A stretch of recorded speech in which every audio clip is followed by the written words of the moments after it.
whenever you do get to the top of a project, success is kind of short-lived, you know, it's always kind of like on to the next thing. When we get to one level, we realize that, well, we're actually capable of doing much more than that. Sterling, by far the best rope out there. What a rad project. It's definitely a nice line. I mean, I think for sure climbing's the funnest activity I've ever done, but there's definitely days when I don't really feel like climbing, and there's been moments in my life when I was, psyched to do something else. And I think climbing is this lifelong pursuit, and it's normal that there's moments when we're not as excited about it.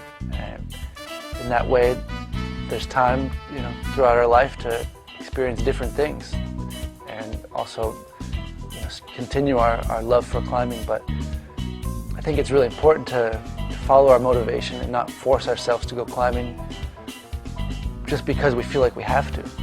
Climbing is something, it's not so profound like we're finding a cure to cancer or something. We're climbing because it makes us feel good, and if there's some moment that it doesn't feel good to climb, well, really, what's the point, right?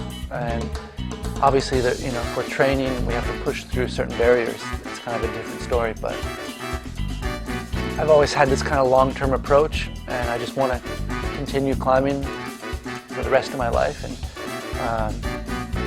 climbing needs to be this fun thing, and that's always been my motivation. And it's just being inspired and being motivated by the climbs I see. And it's really hard for me if I'm not inspired.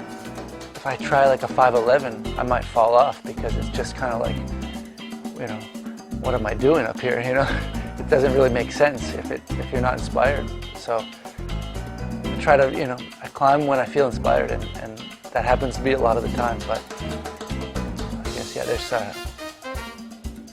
it's no big deal if you're not. It'll come back again.